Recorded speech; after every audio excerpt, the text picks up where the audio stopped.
Arratsaldeon denori, gure ongi etorria, gaur antolatu dugun, Deusto Business Alumnik, gaur antolatu dugun ekitaldi honetara, hemen Bilbon gaur, eta mila esker gaur gurekin hemen egoteagaitik. Buenas tardes, amigas y amigos. Daros la bienvenida a este nuevo evento de Deusto Business Alumni, que desde el momento inicial en que Fernando Querejeta y Juan Manuel Sinde nos comentaron del proyecto de un nuevo modelo participativo de empresa, en donde hubiese la integración del personal en el proyecto de empresa fuese un tema vital, pues en esta casa, nuestra querida comercial, hoy en día Deusto Business School, si de las cosas que nos diferencia hay alguna cosa clara que se mantuvo en el pasado, se mantiene en el presente y tratamos de proyectarlo al futuro, es que esta facultad se diferencie en su educación por una formación potente en valores que nuestras compañeras y compañeros lo lleven a la práctica en las diferentes organizaciones empresariales que les toque vivir. Entonces, cuando celebramos en el año 2016 el centenario de la comercial, pues este fue un tema, fue un leitmotiv básico. Los valores han identificado esta casa desde su origen, nos identifican ahora en comparación, en competencia con otras escuelas de valores, y tenemos el firme compromiso de proyectar esta filosofía en el futuro. Como sabéis, en el mes de julio se celebró un congreso mundial de jesuitas, de universidades jesuitas de todo el mundo aquí en Bilbao. Estuvieron representantes de 300 universidades de jesuitas repartidas por el mundo, y la filosofía que allá se planteó en la creación de la Asociación de las Universidades Jesuitas es que necesitamos educar personas para transformar el mundo. Transforming the world, together. Ese es un poco el leitmotiv. Entonces es un leitmotiv que engloba la universidad y que lógicamente engloba a Deusto Business School. Por eso nos sentimos atraídos por este tema y lo hablamos antes del verano, pero decidimos esperar a que haya una proposición no de ley que en aquel momento estaba propuesto en el Parlamento Vasco, y pensamos todos, Pepe, Fernando, Juan Manuel y yo, que era mejor que hablar de un proyecto que fuese una proposición no de ley ya aprobada por el Parlamento. Entonces, el pasado 27 de septiembre, por unanimidad de los grupos parlamentarios del Parlamento Vasco, se aprobó este proyecto de ley y que hoy nos van a presentar. Ya es una realidad. Juan Manuel Sinde, viejo colega en los tiempos de Caja Laboral, cuando yo vivía en el mundo de las cajas y en los bolsas, toda aquella época, ahora es coordinador del proyecto de la Asociación de Amigos de Arizmendiarrieta, que, como sabéis, está tratando de impulsar la figura de Arizmendiarrieta en el mundo empresarial vasco como un ejemplo a seguir de modelos de empresa colaborativas y participativas. Él es un impulsor, está muy metido en este tema. Él ha vivido de lleno esta proposición no de ley, y él nos va a exponer las características principales de esta cuestión. A continuación, tenemos la suerte de contar entre nosotros con Fernando Querejeta. Fernando Querejeta, hasta hace pocos años, ha sido el principal cabeza ejecutivo del grupo IDON. Yo ahí le he conocido, siempre con su equipo, como él siempre dice, pero ha llevado las riendas de IDON en una etapa muy importante en estos últimos años. Años buenos y años complicados, pero IDON es sin duda un gran proyecto industrial del País Vasco. Entonces, contar con la presencia de Fernando, que nos va a traer la realidad de IDON, yo creo que es un lujo. Yo creo que es un lujo. Por eso yo le agradezco muchísimo que esté aquí con nosotros y que nos vaya a hablar del tema de IDON. Es una gran empresa que posiblemente no sea muy conocida, o al menos a mí me pasaba. En el mundo de los valores, en el mundo de los mercados, en el mundo de bolsa, IDON no era una empresa demasiado conocida. Cuando fui conociéndola en la realidad es cuando me di cuenta de la gran importancia que tenía el proyecto que ellos estaban liderando. O sea que me parece muy bueno para completar un poco la exposición de la proposición no de ley, qué es IDON y cómo ese modelo colaborativo y de participación de los empleados en la empresa se ha hecho realidad en IDON. Y nada mejor que Fernando para hacerlo. O sea que sin más, le pasamos la palabra a Juan Manuel. Como hace un poco de calor, si no os importa, nos vamos a quitar las chaquetas y vamos a estar un poco en ambiente un poquito más distendido, ¿no? Si no os parece mal. Perfecto.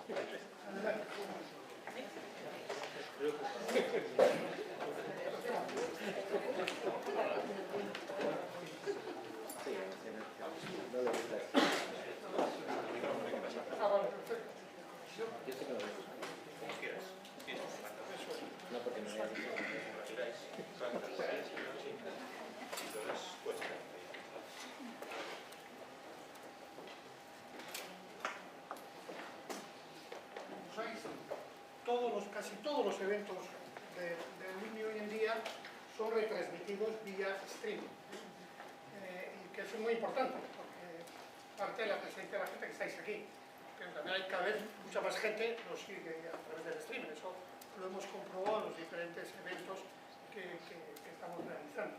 Entonces, pues, yo también a través del streaming quiero saludar a los compañeros y compañeros que nos están siguiendo, que seguro que va a resultar de interés esta visita. A Manuel, tú y a Bueno, pues buenas tardes a todos y a todas y muchas gracias por haber venido. Yo quiero sobre todo agradeceros a las amigas, a los amigos, cantidad que veo que después de que uno tiene la impresión de estar diciendo siempre lo mismo, que vengáis a escuchar otra vez, tengo que pensar que es más porque es el procedimiento más sencillo que habéis encontrado de ganaros el cielo que por el interés en lo que voy a repetir otra vez, que seguramente todos lo sabéis.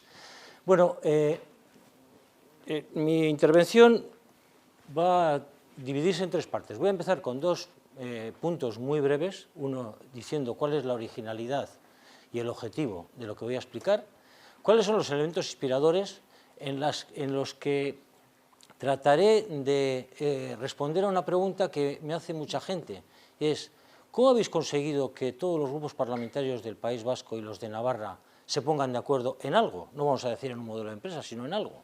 Entonces, bueno, pues trataré de responder a esa pregunta porque ciertamente tiene un cierto morbillo. Entonces, bueno, y en tercer lugar, pues explicaré lo que son las características concretas del modelo, que es el núcleo central de mi intervención. En primer lugar, el objetivo. Bueno, el objetivo se trata de dar unas referencias concretas para que cada uno lo aplique según su situación. No se trata de dar el Evangelio, ni se trata de dar un bloque monolítico, ni que sea algo que se recomiende seguir una determinada pauta. Son unas referencias. Lo que en frase de una de las personas que ha colaborado con nosotros, decía, bueno, ese es un horizonte compartido. Es un horizonte compartido entre trabajadores y empresarios sobre cuál podría ser una situación final ideal si todos nos comportáramos pues como debía ser. Ya que estamos en la Universidad de Deusto, pues podríamos decir que esto es la referencia ignaciana. No, ninguno vamos a llegar a ser San Ignacio de Loyola, pero bueno, todos vamos a tener un poco una referencia útil. Y entonces la originalidad es que ha sido aprobada por, como ha dicho Agustín, por los 5 grupos políticos del Parlamento Vasco. Normalmente la gente cuando le dices esto dice, oye, esto es casi un milagro. Cuando luego le dices que también se han puesto de acuerdo los 7 grupos parlamentarios de Navarra, desde Podemos y Bildu hasta UPN y el PP, pues efectivamente tenemos que decir que no es casi un milagro, sino que ha sido un auténtico milagro. Pero luego intentaré también dar una explicación de por qué se ha podido producir.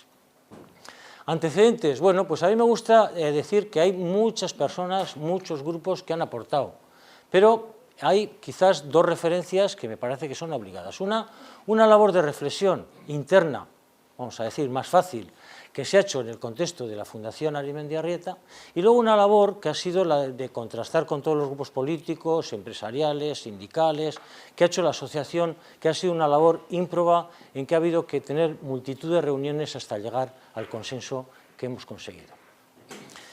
Hay una coincidencia de los dos seminarios y en general de todos. En estos momentos, supongo que todos os recordaréis, que según Porter hay un dilema estratégico y solo uno. Las empresas solo pueden competir o por costes o por calidad. Y hay que elegir. Porter lo que decía es que casi ninguna empresa elige, todo el mundo se mueve ahí en el medio, lo que él llamaba en inglés stuck in the middle, que al final es ni una cosa ni otra. Pero desde luego los que están en el mercado internacional saben perfectamente que por costes es imposible competir. Entonces hay que competir por calidad. Y eso pasa por las personas. Y entonces, bueno, pues hay que buscar una síntesis de lo que hemos llamado un modelo humanista de empresa con unos valores que luego explicaré, un modelo avanzado de empresa en la que precisamente se apoya a la empresa para ser competitiva en las capacidades y competencias de las personas que trabajan en ella, y lo que hemos llamado un modelo vasco de empresa por hacer algo que esté encarnado en la realidad, para no hacer una cuestión angelical ni una cosa que, bueno, pues que se podría hacer en la ONU sino que hemos intentado que sea una cosa que se pueda hacer aquí. No sencilla, pero que se puede hacer aquí. ¿Y cuáles son los elementos inspiradores? Pues bueno, pues en principio lo que os voy a explicar enseguida que son los valores de lo que podemos llamar el humanismo en general. El humanismo cristiano en el caso de Arizmendiarrieta, el humanismo marxista en el caso de otros colaboradores del propio grupo cooperativo o de otras realidades, y luego algunas prácticas de empresas de Mondragón y de otras realidades distintas de Mondragón. En este caso pues vamos a contar con el ejemplo muy interesante que luego nos explicará Fernando. ¿Y cuál es el secreto del consenso? El secreto del consenso es que en el fondo hay una coincidencia de todos los grupos con independencia de su ideología en una serie de valores básicos, que son los que están en la pantalla. Primero, todas las personas tienen la misma dignidad humana. En las cooperativas se traduce en una persona un voto. En la práctica es de que hay que tratar exactamente igual al presidente que al que coge el teléfono. Todo el mundo tiene derecho a ser tratado de la misma manera de acuerdo con su dignidad. La gente que viene del mundo cristiano dirá que Arizmendiarrieta decía esto porque todos somos hijos de Dios. Cada uno le da la explicación de fondo que quiera, pero esto es una cuestión básica. Segundo, la búsqueda del bien común. El proyecto colectivo es más importante que los intereses de los grupos que están implicados en la empresa. Grupos que lógicamente tienen sus legítimos intereses, pero que deben ser subordinados a ese proyecto colectivo que es la empresa y que en los términos de la doctrina social de la Iglesia hablaríamos del bien común. En tercer lugar, el objetivo de la empresa no puede ser conseguir el máximo beneficio a corto plazo. Esto es algo que, bueno, pues yo creo que los de la Escuela de Chicago insisten de que el mayor favor que puede hacer la empresa es generar beneficios para sus accionistas. En nuestro caso hemos llegado al consenso y esto yo diría que prácticamente ningún empresario lo pone en duda. Otra cosa es que a la hora de practicarlo el asunto sea más complicado, pero ningún empresario pone en duda que al final la empresa es un conjunto de relaciones, un conjunto de personas que tienen que llegar a un cierto equilibrio en la obtención de beneficios de forma equilibrada. En cuarto lugar, promover la participación de los trabajadores. Bueno, esto es algo que cada vez es más compartido. Fernando nos suele decir que cuando empezamos a hablar con él hace 10 años pensaba que éramos unos iluminados, luego poco a poco ha ido pensando que éramos iluminados, pero bueno, que también teníamos otra dimensión racional. Al principio era una cuestión que realmente nos resultaba muy difícil de convencer a la gente. Tuvimos algunas reuniones que mejor olvidarnos con algunos representantes empresariales y ahora nos encontramos con que la gente que no cree en esto se siente la obligación de decir que es así. Luego no lo practica para compensar. En quinto lugar, mantener unos criterios de solidaridad interna, bueno, que tiene que ver con todo lo que estoy hablando, y en sexto lugar, mantener unas políticas de solidaridad con la comunidad en la que se desarrolla la empresa. En este caso, bueno, pues lógicamente yo voy a contar muchos ejemplos del grupo cooperativo y de Caja Laboral, ¿no? En los años 70, en los primeros tiempos del franquismo, el haber tenido la sensibilidad de desarrollar las icastolas, las fiestas populares vascas, la cultura vasca, etcétera, etcétera, pues fue algo que nos prestigió en gran medida, porque suponía una necesidad compartida por muchas personas y bueno, pues al final tuvimos esa sensibilidad, como digo, de atender esa demanda, ¿no? Y pasaría a explicar las características concretas del modelo inclusivo participativo vasco de empresa, que es un nombre un poco largo, pero bueno, por lo menos es descriptivo. Y bueno, quizá antes empezar diciendo que no se trata de algo ni rígido ni definitivo, hay que tomárselo con relatividad, de tal manera que cada uno lo aplique en función de su situación concreta, en función de lo que más le preocupe. Está abierto, por tanto, a nuevas aportaciones y luego diré algunas aportaciones que hemos ido incorporando a lo largo del proceso, a veces para nuestro rubor. Se puede adoptar, lógicamente, de forma modular y parcial, y no es necesariamente un bloque que hay que coger, o se toma o lo deja, y no pretende negar la existencia de diferentes intereses en la empresa. O sea, realmente, bueno, pues los sindicatos cuando empezábamos a hacer las reuniones, algunos nos dijeron, bueno, a ver, yo no os quiero engañar, nosotros venimos aquí, pero tenemos claro que aquí lo que de verdad existe es la lucha de clases. Nosotros nos inspiramos en el materialismo dialéctico y vamos a abordar todas las reflexiones desde el materialismo dialéctico y la lucha de clases. Recuerdo como anécdota que no sé si estabas tú en esa reunión, Fernando, se acercaron unos empresarios al final dijeron, esto es una cosa durísima, ¿cómo vamos a reflexionar con estos? Y recuerdo que les dije, vamos a ver, pues tú eres creyente, tú crees en la resurrección de los muertos. Pues si tú crees en la resurrección de los muertos, que ya es bastante raro, deja que la gente crea lo que quiera. Lo que se trata es de ponerse de acuerdo luego en las cuestiones concretas que afectan a la forma de vivir la empresa. Entonces, se trata de buscar una alternativa a la actitud básica de confrontación, que es la lucha de clases, pues porque de alguna manera algún equivalente al Espíritu Santo ha venido y lo ha transmitido, y luego parte de considerar una cuestión que es básica y es que la empresa es un ente que aporta al bien común. Los ejes directores son 4. El primero, una cultura de cooperación, corresponsabilidad y preocupación por las personas frente a la alternativa de confrontación que estoy repitiendo. En segundo lugar, la participación, que también estoy repitiendo, en la gestión, en los resultados y en el capital. Esto, la primera formulación en este sentido que existe es de la 40º año, una encíclica de no sé qué papa.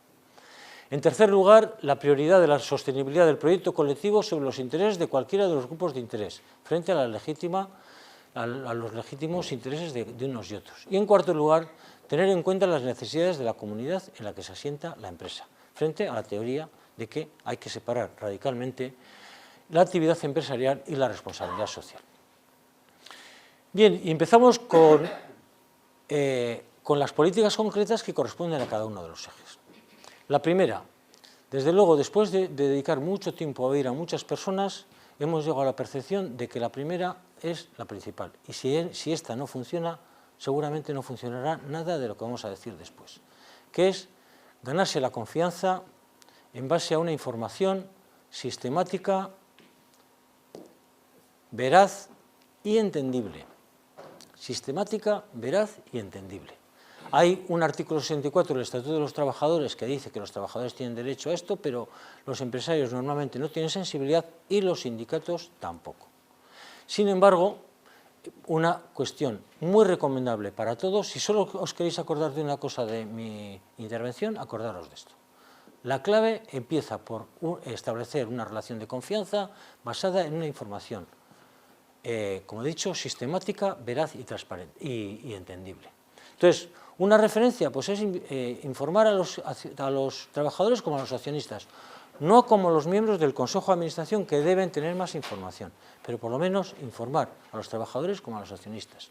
Y una referencia, pues la información que las empresas cotizadas en bolsa dan con carácter trimestral por ley, evidentemente adaptada a la dimensión de cada empresa. No van a dar una empresa de 100 trabajadores lo mismo que el Banco Santander, pero quiero también insistir en la necesidad de que sea entendible, porque nuestra experiencia es que fue muy interesante el hacer un esfuerzo de formación para los miembros de los consejos sociales, los equivalentes a los comités de empresa, para que al final entendieran la información que les dábamos. Porque todo el mundo entiende que si hay una multinacional holandesa que facilita la información en holandés, es como si no lo hiciera, pero a veces no se dan cuenta de que utilizamos desde el punto de vista pues de comunicación una jerga pues poco menos que incomprensible. En segundo lugar, programar planes de formación que lleguen al menos al 80% y con unos objetivos concretos entre 20 y 40 horas. 40 horas, 20 horas era la referencia, por lo menos hace unos años, del Estado español, 40 era la referencia europea. Nosotros teníamos el objetivo de llegar a 40, no era fácil, y lo del 100% de los trabajadores, que puede ser el ideal, en la práctica no fue posible conseguirlo, por lo cual hemos rebajado el objetivo al 80%. Y luego también debería incorporar la formación, lo que podríamos llamar la información de ventajas que aporta la participación, en definitiva, meter a la gente en esta dinámica. En tercer lugar, impulsar políticas retributivas que favorezcan la cohesión social. Aquí seguramente algunos de los más antiguos recordaréis que al principio Arizmendiarrieta puso en marcha el famoso 1 al 3. Con el 1 al 3 el asunto estaba muy bien, solamente que los técnicos superiores iban, aprendían y luego se marchaban, porque claro, al final la diferencia de retribución era tan grande que era imposible sostenerlos en empresas en la zona del Alto Deva, cuando pues luego tenían que mandar a los hijos a la universidad, etcétera, etcétera. Luego pasamos del 1 al 4,5. Y bueno, pues aquello funcionó mejor, pero finalmente hemos pasado al 1 al 6 y con el 1 al 6 el asunto funciona. Siempre hay, la excepción confirma la regla, pero con el asunto funciona. Es verdad que los más high flyers no se quedan, pero igual los high flyers es mejor que no se queden, porque allí el asunto de la competitividad está basada más en la cooperación que no en la asistencia de personas muy destacadas a título individual. Y luego una cuestión, y es que la remuneración debe incorporar una parte que sea variable en función de los resultados y que alcance a la totalidad de la plantilla. Pregunta, ¿y a los tres típicos jetas que encima están jorobándonos, a esos también? Respuesta, también. Ahí hay un trabajo que se hizo en su momento en la Universidad de Harvard que demostraba que había una correlación positiva entre la rentabilidad y la participación en los resultados. Entonces hay las reflexiones, bueno, y uno que está en Colombia, ¿qué interés va a tener en lo que hace la casa matriz aquí, en Ormaiztegui? Pues al final lo que demuestra la investigación es de que hay una correlación entre la participación en resultados y el ROE. Así que, bueno, por lo menos es un dato. En cuarto lugar, establecer sistemas periódicos de evaluación y mejora continua de la satisfacción de los trabajadores. Y en esto pues, también me suele gustar contar la experiencia de cuando nosotros fuimos a ponerlo en marcha, estuvimos discutiendo un montón en la comisión ejecutiva sobre la oportunidad de hacerlo o no. Bueno, nosotros discutíamos de todo, como es una de las diversiones de las cooperativas. Entonces, el argumento en contra era, vamos a preguntar a la gente, vamos a crear unas expectativas, nos van a escribir la carta a los Reyes Magos y todo el mundo se va a quedar defraudado. Bueno, pues efectivamente era un riesgo. Y otro era, bueno, y metemos en las preguntas si la gente está contenta con la retribución o no. Argumento en contra, pues ya sabemos, nos van a decir que no. Bien, pero si no preguntas, la gente va a decir, estos preguntan de todo menos de lo que a mí me interesa, que es saber si estoy contento con lo que gano o no. ¿Qué es lo que pasó? Pues que al final, efectivamente, la gente nos dijo que quería ganar más, cosa por otra parte bastante obvia, pero también dieron un montón de información, de cuestiones que tenían un coste bajo, pero que eran importantes para ellos. Y la más importante, que recuerdo, es que aún teniendo un sistema de información interna, yo diría que destacado, era un sistema que no llegaba a todas las personas. Y entonces, una de las cuestiones que nos dijeron es queremos enterarnos de las decisiones de la empresa por vosotros y no en la red de máquinas de café. Nos enteramos de las cosas en las máquinas de café y no nos parece que es el sitio. Bueno, pues eso es, evidentemente, hay que dedicar tiempo, montar un sistema de comunicación interna, etc., etc., pero al final es una cuestión que no exige un desembolso al exterior. Y en esto, pues también una recomendación, que por lo menos se haga con frecuencia bianual y que haya una referencia externa. Si no tienes una referencia externa, corres el riesgo de que los resultados te resulten absolutamente llorosos, pero bueno, porque al final, pues evidentemente el nivel de exigencia de todos pues es alto y si das oportunidad de preguntar, pues te dan una referencia bastante mediocrilla. Si te comparas con los demás, pues bueno, ya el asunto no es tan desastroso. Y en ese sentido, a nosotros nos dio buen resultado implicar al equivalente al comité de empresa.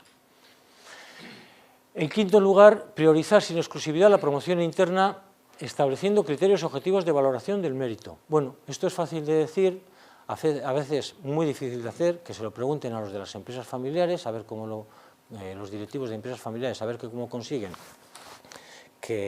bueno, pues que al final el propietario no coloque a sus familiares en puestos de responsabilidad, y nosotros desde las cooperativas pues tampoco podemos sacar mucho pecho, porque en alguna cooperativa en concreto los trabajadores tomaron la decisión de que por cada uno que se jubilaba podía colocar a una persona de su familia, y lógicamente si tú tienes 3 hijos y puedes colocar a uno de los 3, no vas a colocar al más espabilado, que se ya encontrará trabajo por su cuenta, con lo cual pues evidentemente se colocaba el más torpe. Y luego hemos incorporado 2 que no tienen nada de literatura, porque fueron dos observaciones de 2 mujeres, una de LAB y la otra de UGT, que dijeron, oye, no habéis dicho nada de la mujer. Y repasamos la lista de los que habíamos estado incorporados en el proceso de reflexión y no había ninguna. Cuestión que, bueno, pues evidentemente pudo tener algo que ver con el resultado. Y después pusimos, digo, pues bueno, pues vamos a poner una cosa que incorporar a la mujer en igualdad de condiciones y favorecer la conciliación familiar. Y la siguiente mujer que nos escuchó dijo, oye, ¿por qué ponéis el asunto de la mujer y la conciliación familiar en la misma frase? Y con esto no tiene nada que ver con los hombres. Bueno, pues sí, parece que sí. Pues venga, vamos a poner en 2 frases. Pero evidentemente son cosas que hemos incorporado y que en principio no estaban. El segundo eje es el de la participación. En primer lugar, bueno, eso ya lo insistió suficientemente Arriortúa, con el que mejor conoce el puesto de trabajo es el que está 8 horas dedicado a él, con lo cual el reto es buscar herramientas y sistemas adecuados que permitan aprovechar esos conocimientos que tiene la gente que está desarrollando ese trabajo. De tal manera que pueda haber pues, una sensación de proyecto compartido. Ese proyecto compartido tiene que implicar tanto a la línea ejecutiva como a la representativa. Y en esto, evidentemente, los empresarios insistían de que aquí hay muchas ganas de participar, excepto cuando hay que decidir que hay que reducir la plantilla y cosas impopulares, cosa que no le gusta a nadie. Pues evidentemente no le gusta a nadie, pero pues hay que hacer ese esfuerzo de ir implicando a la gente también en estas cosas. Y todo esto implica consultar a los representantes de los trabajadores, de las decisiones importantes. Yo suelo subrayar, cuando digo esto, que consultar es escuchar, no es negociar. Consultar es escuchar. Y pues, cuando oyes a personas que están en empresas importantes diciendo que se han hecho determinadas inversiones sin contar con los que estaban luego teniendo que utilizar esas máquinas, esas tecnologías, y después que se ha habido que gastar dinerales para adecuar esas máquinas a la realidad, dices, oye, es que al final, dice, bueno, es que nadie nos preguntó, cosas que dice, oye, es que nadie nos preguntó. Bueno, entonces, ya que se me ha olvidado antes de decir, hablando de la información, una pregunta que normalmente suelen hacer algunos empresarios, bueno, ¿y a quién hay que informar? Consultar desde luego a los representantes, no puede estar consultando a todos, aunque Koldo Sarachaga lo hacía, y lo hacía muy bien, y consiguió unos éxitos espectaculares. Pero como modelo, nosotros por lo menos no lo propugnamos. Cuando hablaban de información, dicen, bueno, ¿a quién hay que informar? ¿A los trabajadores o al comité? Y entonces, bueno, pues al final la respuesta es obvia, pero parece que hay que informar a los trabajadores y al comité. Porque claro, algunos dicen, no, es que los trabajadores son de la empresa, los trabajadores no son ni de los sindicatos, ni del comité, ni de nadie. Entonces hay que preocuparse de que tanto uno como otro tengan la información directa de ti, de la estructura directiva. En segundo lugar, bueno, pues esto ya es algo que nos hemos encontrado con muchísimas reticencias, en primer lugar del sindicato mayoritario, que todo el mundo sabemos cuál es, que nos dijeron que estaban completamente en desacuerdo con esto. La verdad es que de las 17 propuestas, solo nos dijeron que estaban completamente en desacuerdo con esta, que es incorporar a algunas personas en algún órgano de administración o control. Bueno, esto está inspirado, además de las cooperativas, en la cogestión alemana, etcétera. Los empresarios a esto también les da mucho vértigo, pero bueno, finalmente optamos por mantenerlo porque nos parece que a largo plazo, como horizonte de santidad, pues está bien mantenerlo. Pero no nos vamos a liar diciendo que esto es una cuestión prioritaria porque genera muchas reticencias, muchos miedos y muchos problemas. En tercer lugar, posibilitar el acceso a la propiedad directamente o a través de una sociedad intermedia. La experiencia que hay en Estados Unidos, en el Reino Unido, con las ESOP, es de que este tipo de cosas hay que financiarlas desde la empresa. Normalmente no se consigue financiación a través del sistema financiero habitual. Entonces, bueno, pues quiere decir que hay que destinar una parte de los resultados, como luego diré, a los trabajadores, pero para que lo inviertan en la empresa. Y luego aquí hay una cuestión que es gratis, y es que los sindicatos, pues bueno, pues como tienen de alguna manera, pues todo el discurso de la lucha de clases, si consigues ofrecer algunas alternativas que no respondan a la lógica capitalista convencional, que es de que el poder está en función del capital, pues les hace mucha ilusión. Y bueno, pues oye, ¿qué inconveniente hay en que esa sociedad intermedia, que es propiedad de los trabajadores, se guíe por el principio de una persona un voto? Bueno, pues nos parece que es recomendable que así sea. En cuarto lugar, dentro de este bloque, pues lo que decía, asignar a los trabajadores una parte de los resultados, y de tal, pero para que se invierta en la empresa. Esto en las cooperativas es muy habitual. En el caso de CAF, cuando empezaron con el planteamiento que seguramente todos conocéis, decidieron que el 50% de la inversión lo pongan los trabajadores y el 50% lo ponga la empresa. En el caso de Seguros Lagunaro, los trabajadores pusieron todo, pero al final lo fuimos financiando con un crédito que fue devuelto con los resultados, y bueno, pues el asunto funciona bien. Y aquí pasa lo mismo. Según la ley de sociedades anónimas, el beneficio cómo se reparte en función del capital. Pero nosotros sí intentamos, aunque no nos salió bien, promover una ley de una sociedad civil particular en el Parlamento Vasco para que fuera posible repartir los beneficios entre los trabajadores en función del salario y no en función del capital de cada uno. El tercer bloque sería el de priorizar el proyecto colectivo sobre los intereses de cualquiera de los grupos de interés, empezando con priorizar estrategias de crecimiento sobre estrategias de rentabilidad a corto plazo, y en este sentido, pues seguramente, como veo aquí bastantes jóvenes, pero también otros mayores, acordaréis de que en un tiempo la oficina de McKinsey en Tokio puso de moda que las alternativas estratégicas eran o bien la de crecimiento o bien la de rentabilidad. Entonces, bueno, pues desde ese punto de vista, Arizmendiarrieta siempre apostó por estrategias de crecimiento, todo ello, lógicamente, dentro del sentido común de que sea posible y si el mercado te lo soporta. Pero claro, es mucho más fácil implicar a la gente en un proyecto de crecimiento y de ofrecer puestos de trabajo a gente de su comunidad que no a un proyecto de rentabilización a corto plazo, como puede ser las empresas que, bueno, pues que finalmente tienen entre los accionistas a fondos de inversión que, bueno, pues que tienen esas exigencias de que en unos pocos años tienen que rentabilizar su participación y vender.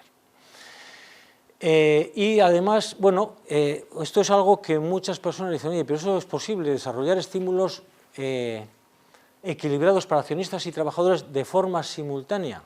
No solamente es posible, sino que es muy importante que se haga así y que además sea compartido, que tanto los trabajadores como los accionistas compartan de que el asunto tiene que ser bueno para todos y de que es posible que sea bueno para todos si es que efectivamente nos ponemos de acuerdo en hacer la empresa más rentable y más competitiva, la tarta es mayor y es posible que cada uno tenga un trocito más que le hubiera tocado en otra alternativa. En tercer lugar, algo que a algunas empresas les chirría un poco, pero que bueno, en las cooperativas era bastante frecuente, aunque no siempre lo conseguíamos, que es destinar al menos el 50% de los beneficios a incrementar los fondos propios. Al final esto es una garantía de sostenibilidad y de futuro. Y en cuarto lugar, bueno, pues algo que no le veo aquí a Guillermo de Ronsoro, que es misionero de este asunto, que es que la empresa tiene que invertir en I+D, pues a poder ser más que la media del sector, porque por lo menos a nivel de países se comprueba que hay una correlación positiva entre la inversión de un país en I+D y el crecimiento del PIB. Y con eso pasaría al último bloque, que sería el de tener en cuenta las necesidades de la comunidad en que se asienta, que tiene a su vez dos políticas concretas. Uno, respetar y cumplir rigurosamente la legislación, qué cosa más sensata, pero de los países en los que se establece la empresa. Y aquí voy a poner un ejemplo concreto. Recuerdo una presentación de una persona de Nederland, que por cierto tienen 5.000 personas en la fundición, que es una actividad teóricamente súper madura y que están consiguiendo unos resultados espectaculares, y decía que claro, si en la planta de China se ponen los niveles de exigencia que tiene la planta de Escoriaza, no es rentable. Pero por otra parte ellos se ponen como exigencia el ir acercándose a esos niveles del gobierno vasco en la planta de aquí. Pero de alguna manera la referencia es lo que hay en China y la referencia es ser mejor que las empresas chinas que se dedican a la actividad que tú tienes. Y en segundo lugar, pues destinar un 1 o 3% de los beneficios a actividades de responsabilidad social. Aquí algunos, como el Grupo NER, dicen que destinan más. Supongo que también esto depende de momentos. Y en esto también pues, se recomienda escuchar las aportaciones del comité de empresa. Nosotros cuando hablamos con los sindicatos, con los sindicalistas de estas cosas, te encuentras con que les hace ilusión participar en la vida de la empresa, les hace ilusión ser escuchados, les hace ilusión ser tenidos en cuenta. Es verdad que siempre hay algún plasta, es verdad que si no tienes una relación de confianza, pues corres el riesgo de dar una información que se vuelva contra ti, que suele ser un poco el miedo de los empresarios. Bueno, pues eso hay que gestionarlo de una manera, vamos, utilizando el sentido común, de tal manera que a medida que vas ganando confianza, vas facilitando más información en una espiral positiva. Y en definitiva, se trata de un modelo de corresponsabilidad y participación de los profesionales que sirve a la vez para mejorar al mismo tiempo la competitividad de las empresas y la satisfacción de las personas. Eso es una realidad que se ha comprobado en las cooperativas y también en otras empresas, y en esto creemos, y la verdad es que hemos conseguido que otros también crean. Así que nada más. Muchas gracias por vuestra atención.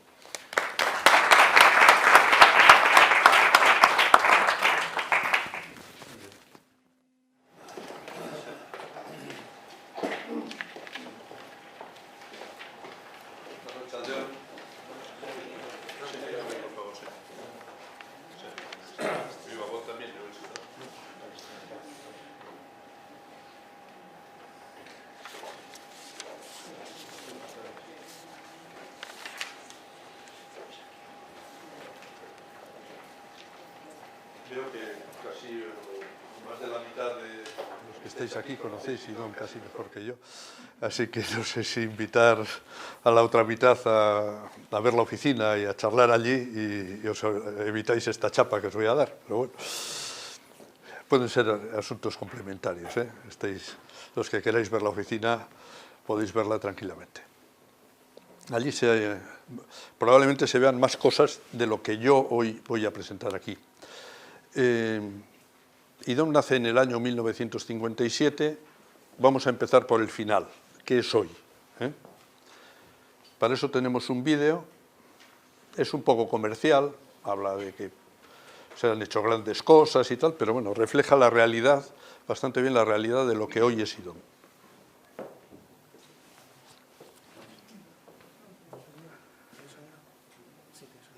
Sí, era mejor con sonido, claro.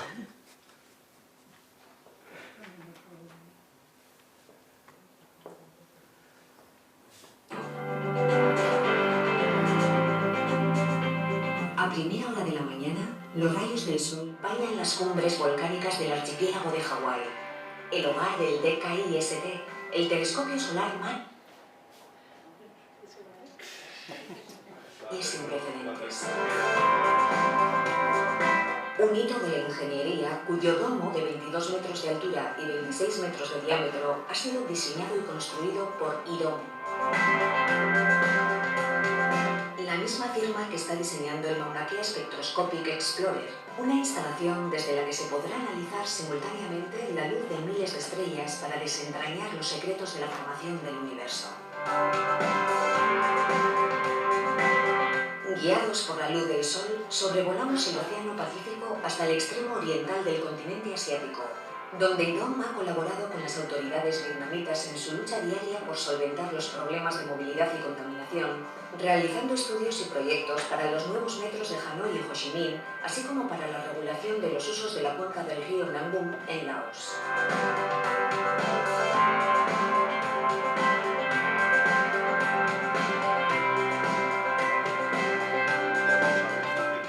Siguiendo su curso astral, los rayos del sol alcanzan la península arábiga, donde nuestros profesionales diseñan la nueva red de transporte del Reino de Bahrein.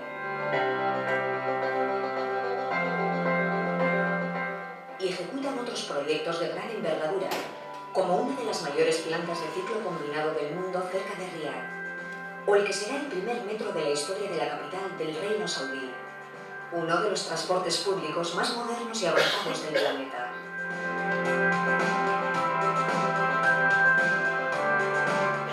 Mientras tanto, no muy lejos de allí, en el continente africano, los equipos de IDOM colaboran en el sueño de muchos países por mejorar los estándares de vida de sus poblaciones. Un ejemplo de ello son las nuevas universidades en Senegal, el metro de Argel, el tranvía de la ciudad de Constantin o la nueva acería de Belara, una de las fundiciones más grandes del mundo.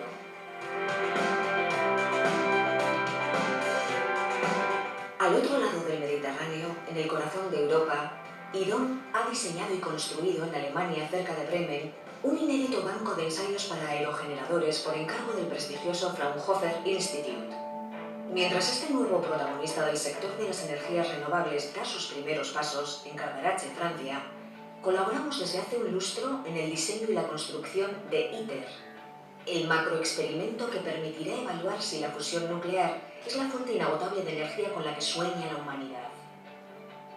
Dos proyectos realizados en Europa que gozan de una reconocida fama internacional, al igual que otros grandes trabajos desarrollados por nuestra casa, como el Museo Guggenheim de Bilbao o el Estadio de San Mamés, un proyecto integral de IDOM en el que, además, la ampliación de cubierta, basada en un sistema estructural de cables, ha supuesto todo un hito de la ingeniería mecánica.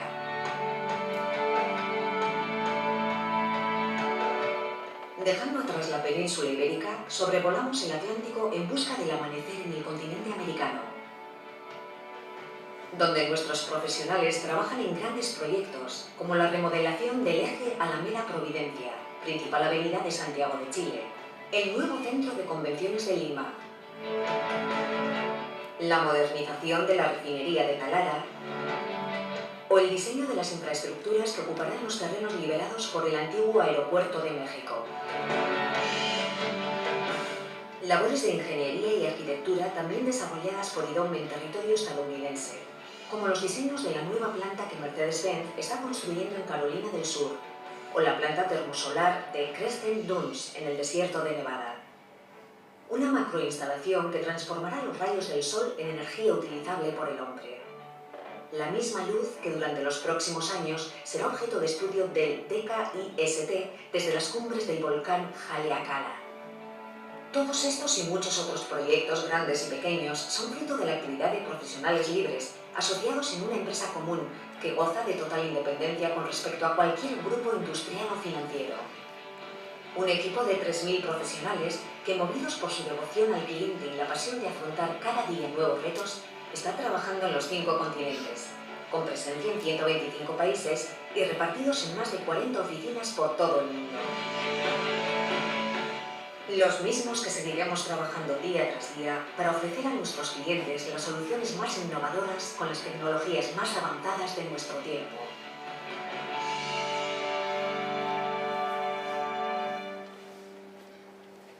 Muy bien.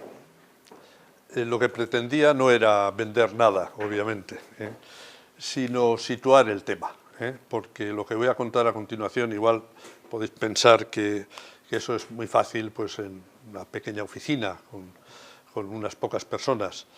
En estos momentos, en el vídeo se ponía que éramos 3.000, ya somos 3.500, 3.600 personas, porque como habéis visto es el del año 2017 y, bueno, y seguimos creciendo. ¿Se puede poner?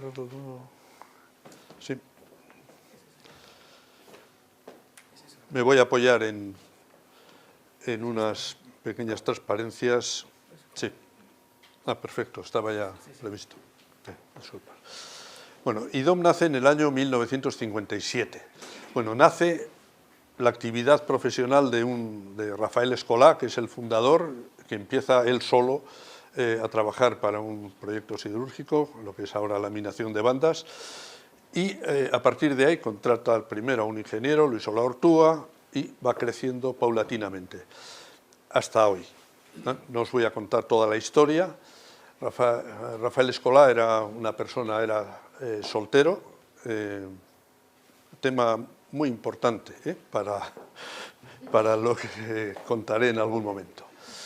Era ingeniero industrial, se trasladó a Bilbao para este trabajo, fue profesor, autor de numerosos libros y falleció en 1995. ¿Por qué digo que es importante que era soltero? Pues porque no tenía familia, no tenía hijos. Si veis cualquier empresa, vamos a decir, normal, por decirlo de alguna forma, tiene los condicionantes de continuidad relacionados con los hijos o con la familia, ¿no?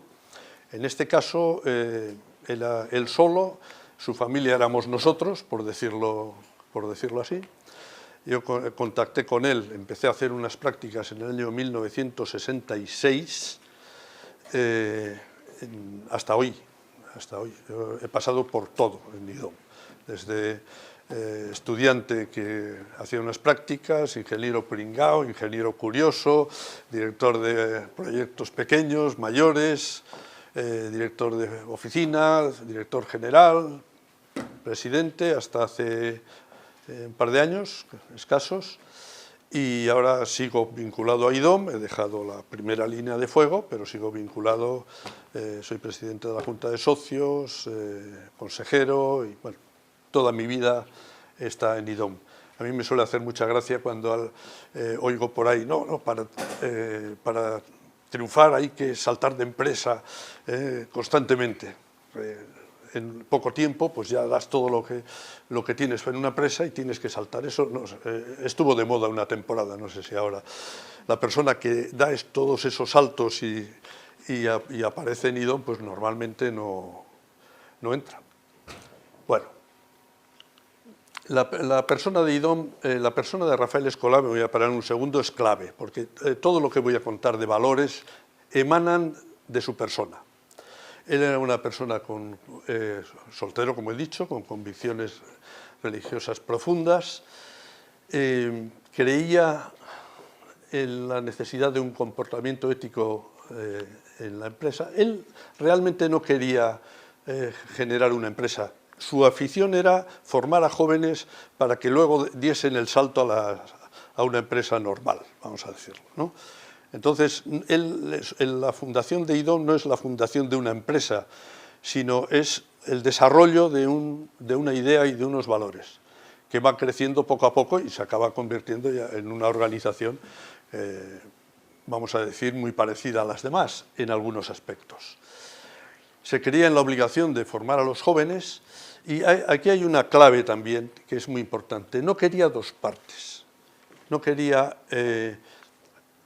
patronos y obreros, o empleados y empleadores, o jefes y subordinados, como se entendía sobre todo entonces, y generaba una gran confianza a su alrededor. Los valores que voy a contar, que son los valores que hoy tiene IDOM, emanan del fundador, de Rafael Escolá. Se han desarrollado, se han adaptado, pero las claves, las bases, son las mismas. Lo que surgió fue cuando ya tuvo unas pocas personas más, ya una cierta organización, una asociación de profesionales que disfrutan profundamente con su trabajo, desarrollando su profesión con libertad. Esto lo enunció en el año, bueno, vamos a ponerlo en el año 60 o 61, cuando lo único que se hacía en las empresas era medir rendimientos. Se medía todo. Las consultoras medían todos los procesos de fabricación, cada tarea. En ingeniería era igual. Me acuerdo de los ratios de tantas horas para hacer un plano, tantas para hacer un informe. Esto va a costar tantas horas porque se van a hacer tantos informes. Bueno, pues él predicaba justo lo contrario. Tal es así que no había control ni siquiera del horario, no había reloj, ni lo hay hoy con 3.600 personas. Hoy no se controla, vamos a decir, no se controla casi nada. En lo que se refiere a horarios, de hecho, el horario es básicamente libre. Lo que sí se controla, me parece que se me escapó la tapa, está floja. Lo que sí se controla es el servicio al cliente, son otras cosas. En lo que son los valores, somos extraordinariamente exigentes. En lo que son horarios o esto, hay libertad absoluta. ¿Cuáles son? Bueno, los valores básicamente son como tres grandes columnas de IDOM. Una de las columnas se refiere a las personas, la otra se refiere a los clientes. Siempre discutimos qué es más importante, las personas, los clientes. Bueno, lo dejamos en empate. Si no hay clientes, no hay personas, ni hay actividad. Y la tercera columna es el desarrollo profesional. Esos son los tres grandes pilares de IDOM. Ahora, ¿qué implica todo eso?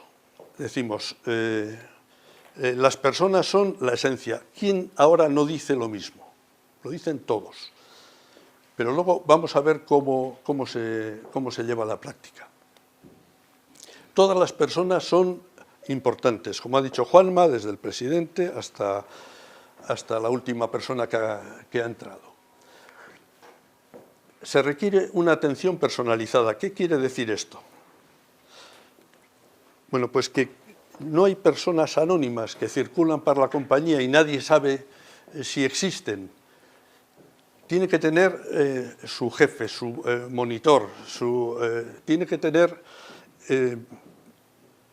que ser alguien conocido y además con acceso a toda la organización, y si tiene algún problema o cualquier, incluso problemas de tipo personal, tiene un cauce para comunicarlo, para tratarlo y, por supuesto, se le atiende.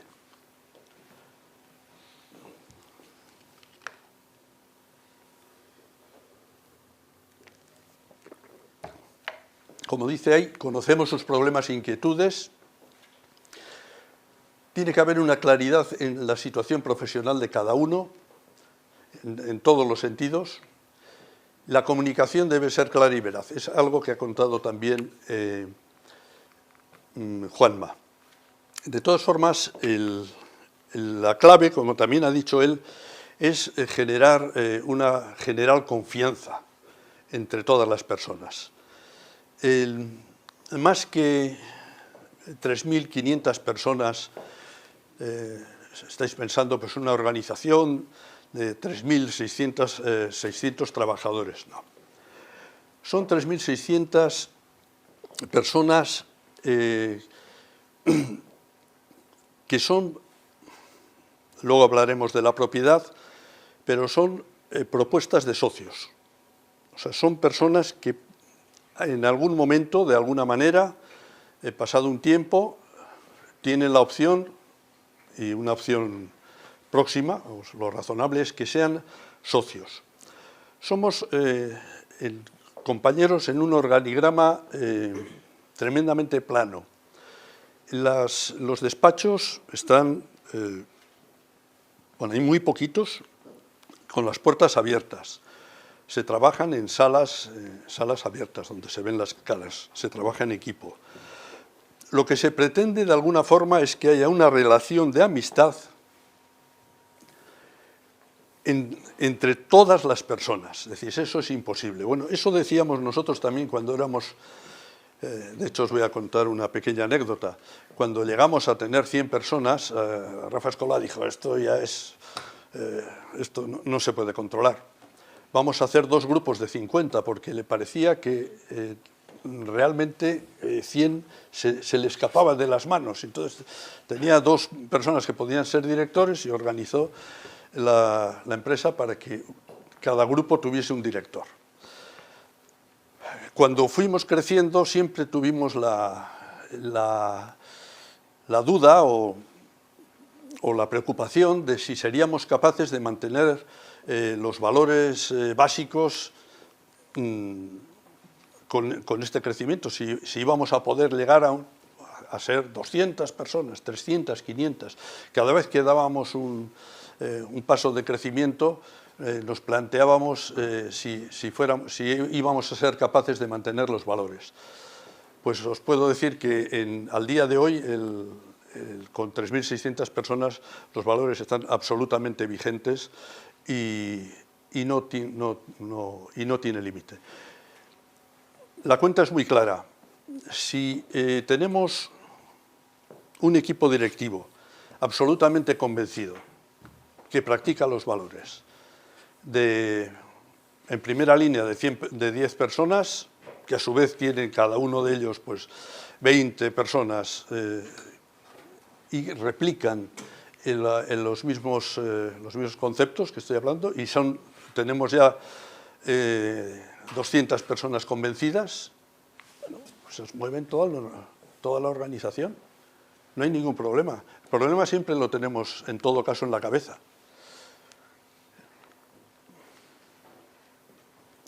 Bien, la espina dorsal de la organización, tendré que acelerarme un poquito,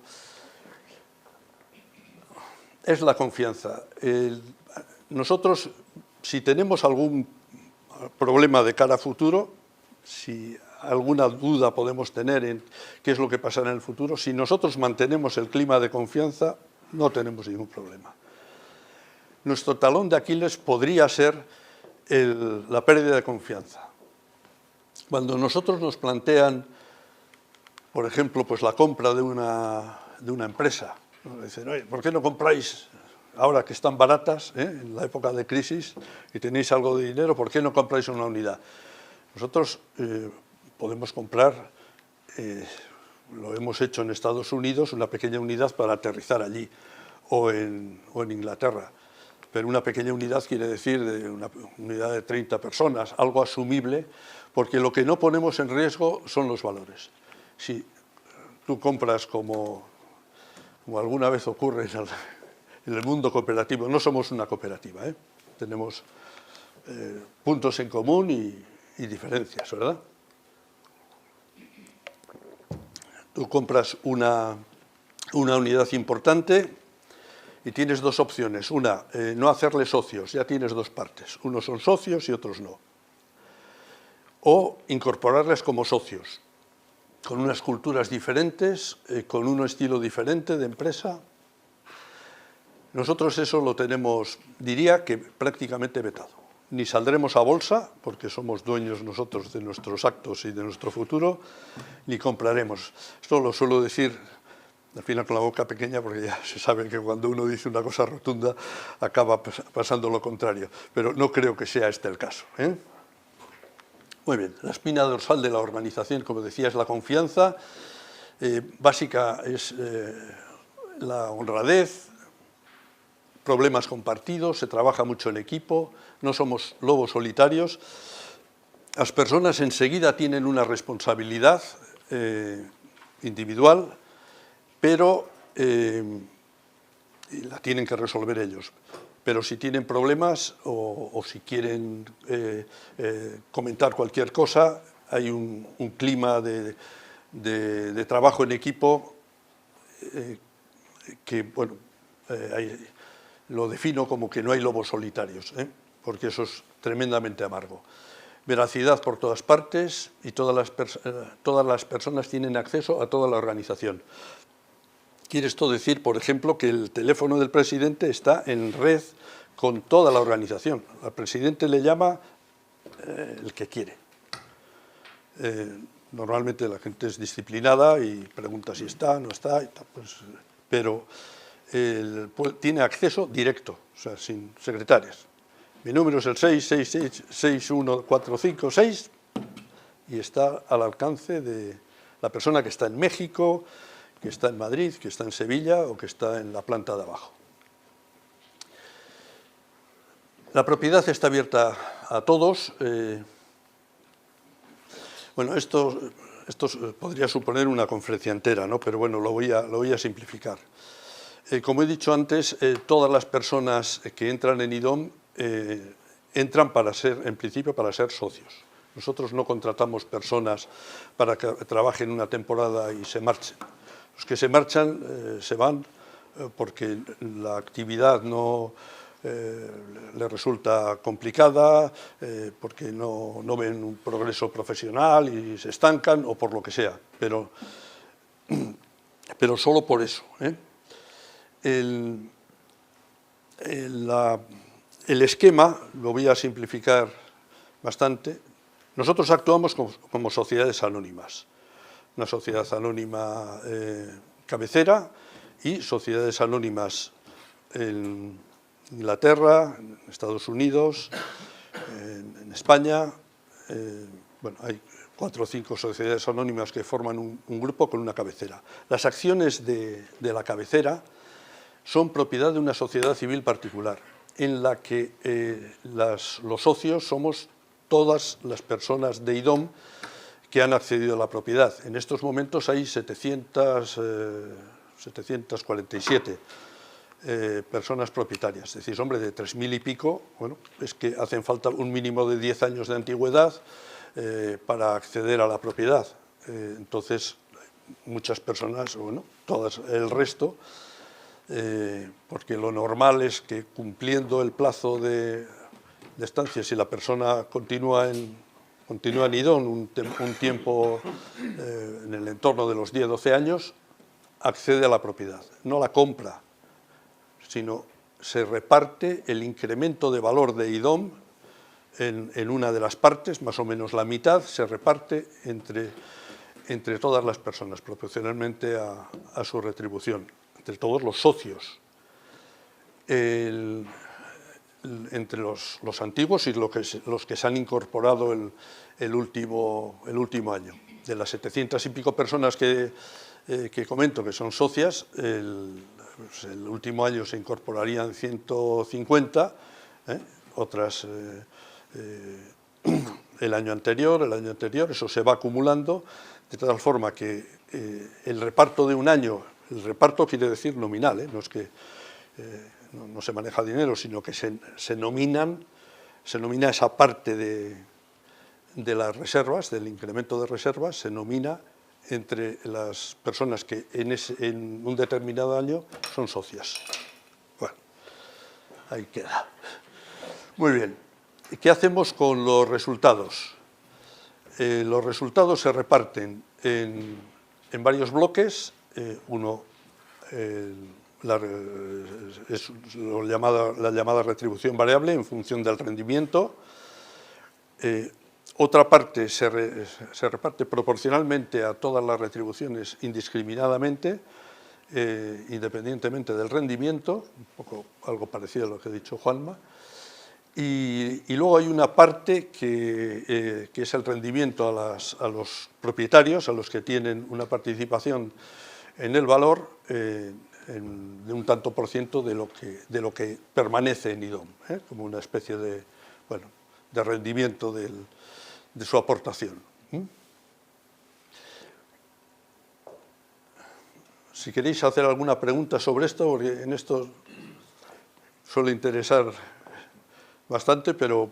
A reservas, cuando mandáis a reservas, parte del beneficio, ¿qué parte va a reservas más o menos obligatoriamente? Bueno, no hay nada obligatorio. Pero bueno, costumbre. Costumbre sí. Costumbre, mira, aproximadamente la mitad se reparte en la variable, impuestos y todo esto, y la otra mitad va a reservas. De eso que va a reservas, la mitad se nomina y la mitad queda innominada. Cuando una persona se jubila o fallece o se marcha de la compañía, rescata la parte, se le compra su participación y el 100% de la propiedad sigue siendo de IDOM, de la compañía, sigue perteneciendo a las personas que están en activo en IDOM.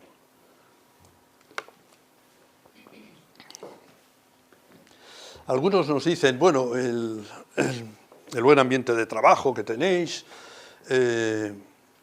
o lo principal que hay en IDOM es precisamente esto, ¿no? El tener la propiedad repartida. Y a mí no me queda tan claro, no sé qué es al final más importante en la compañía. Yo creo que en IDOM lo más importante son los valores que tenemos. El tratamiento de la persona, el tratamiento del cliente y el desarrollo profesional. Yo suelo comentar que IDOM es la mejor empresa del mundo para desarrollarse profesionalmente. Si te va la marcha de atender a los clientes, de comprometerte con las soluciones que das, de no agachar nunca la cabeza, de si hay dificultades en un tema, pues no vale decir de esto no sé o pasar la pelota, irremediablemente hay que resolverlo. Nos tenemos que poner en su piel, es decir, no vale, bueno, este es mi proyecto, esto ya está hecho o este es mi servicio. Nos ponemos en su piel cuando tenemos que tomar cualquier tipo de decisión. Yo ¿qué haría en el caso del cliente? Diría por aquí, pues le aconsejo esto mismo, lo que yo pensaría que es lo mejor para él. No especulamos con si el cliente es grande o pequeño, si el contrato que nos está ofreciendo, que nos pone por delante, es muy rentable o menos rentable. Persona que pasa por la puerta de cualquier oficina de IDOM, persona que se le atiende, traiga lo que traiga. Siempre habrá algún límite, ¿no? Si te vienen con un conflicto de vecindad, pues no, en fin, lo encaminamos, les atendemos con amabilidad y lo encaminamos por otro lado. Pero se entiende a todo, no hay encargo pequeño. Y se le atiende igual al pequeño que al grande. Otra característica es la prontitud de respuesta. O sea, cualquier cliente que viene con un problema se le atiende de forma inmediata. Si tenemos un problema o cometemos un error, lo resolvemos y lo contamos, no lo ocultamos. Claridad tanto interna como externa. Evitamos todo tipo de sorpresas, no escondemos la cabeza, escuchamos. Veracidad absoluta, no ocultamos los problemas, como lo he dicho.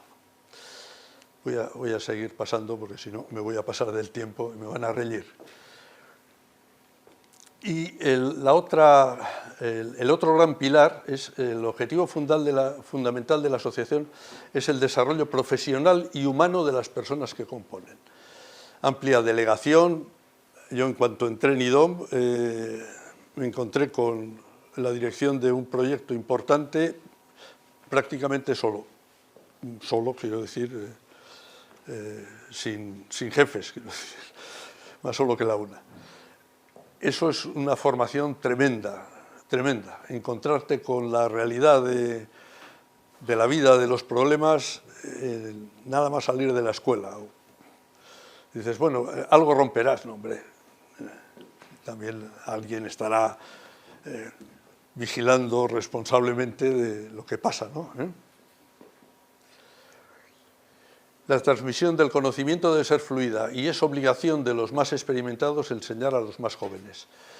Esto se practica constantemente. Bueno, algo que no he dicho, que es tremendamente importante, es que todo el crecimiento de IDOM ha sido prácticamente todo con personas recién salidas de las escuelas. Porque entendemos además que esta filosofía y estos valores que quedan muy bien y son muy bonitos, son extraordinariamente exigentes. Es mucho más cómodo agachar la cabeza cuando te viene un cliente que es con un problema complicado y dice, oye, pues esto pues que lo haga su tía.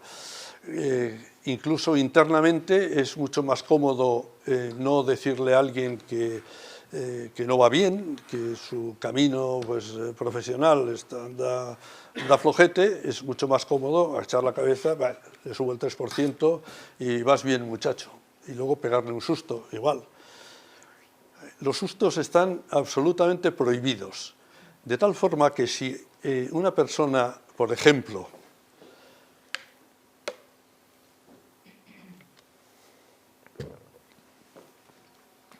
que tiene un contrato eventual, alguna vez hay personas que vienen para una tarea, una dirección de obra que se necesita temporalmente, y se da la circunstancia de que el cliente pues, se ha enganchado bien con esa persona y el trabajo le vendría bien al ingeniero que lleva el tema, pues que esa persona continuase unos meses más. Pero en diciembre se termina el proyecto y se termina su trabajo. entonces puede decir, no le voy a decir nada, que no le voy a prolongar el contrato, porque si le digo ahora, que en septiembre o en agosto, pues se me va a marchar y me va a dejar con el cliente al aire, ¿no? Pues se lo tiene que decir y asumir el tema. Está prohibido dar sustos, lo cual quiere decir que si alguien va a salir en diciembre hay que decírselo 6 meses antes, lo tiene que saber. Y si se te marcha cuando te viene mal, pues aguantarse.